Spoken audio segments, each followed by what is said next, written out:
ჯვრის მონასტრის საძმო განცხადებას ავრცელებს და განმარტავს თუ რატომ დაიკეტა მონასტრის კარი.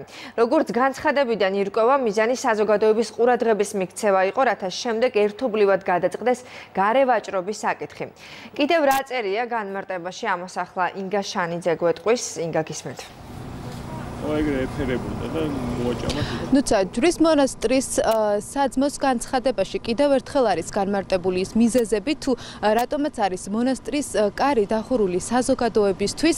აქ საუბარი არის, რომ მიზანი იყო საზოგადოების კონსოლიდაცია, რათა შემდგომ პრობლემა მოგვარებულიყო ერთდროულად საზოგადოების დახმარებით. ასევე გეტყვით, რომ ამ საკითხს გამოეხმაურა კულტურული დაცვის ეროვნული სააგენტოს წარმომადგენელიც, რომელიც ემხრობა იმ პოზიციას, რომ გარე ვაჭრობა ამ ფორმით, რაც ბოლო პერიოდში აქ მიმდინარეობდა, არის დაუშვებელი და მან კონკრეტულ პროექტზეც ისაუბრა.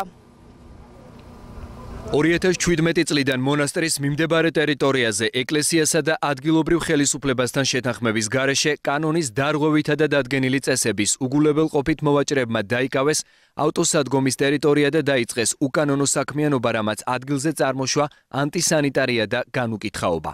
წელიწადზე მეტი ხნის განმავლობაში ჩვენ ვითხოვდით ამ პრობლემის მოგვარებას. ადგილობრივი ხელისუფლება გვპირდებოდა მის გადაწყვეტას, თუმცა შედეგი დღემდე არ დამდგარა.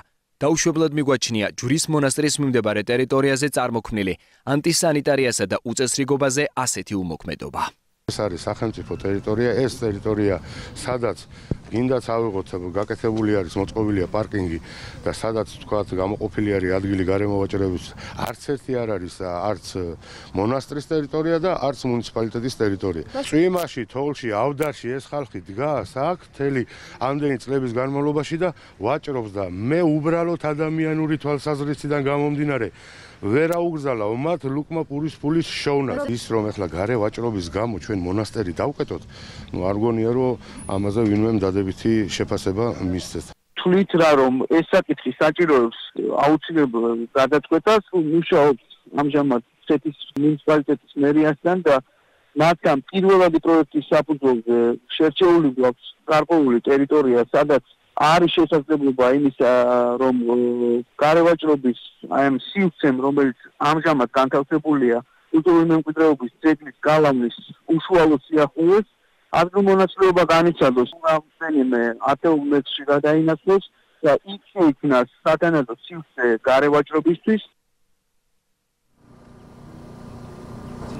ჯვრის მონასტრის კარი მოქალაქეებისთვის უკვე მეორე დღეა, რაც დახურულია. ჩვენ დილიდან ვიმყოფებით ამ ტერიტორიაზე, სადაც იკრიბებიან ტურისტები.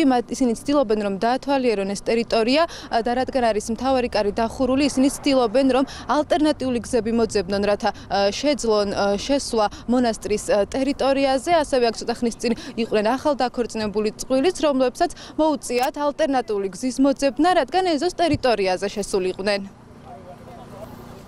მე საქართველოში ოჯახთან ერთად ჩამოვედი დუბაიდან. როგორც ვიცი, ეს ერთ-ერთი ისტორიული ადგილია და ამიტომ მოვედით აქ. თუმცა არ ვიცოდი, რომ კარი დახურული დაგხვდებოდა. მონასტრის ეზოში შემოსასვლელად შემოვლითი გზა გამოვიყენეთ, რადგან მთავარი კარი დაკეტილი დაგვხვდა. აქედან ძალიან ლამაზი ხედია, თუმცა ტაძარში შესვლა არ შეგვიძლია.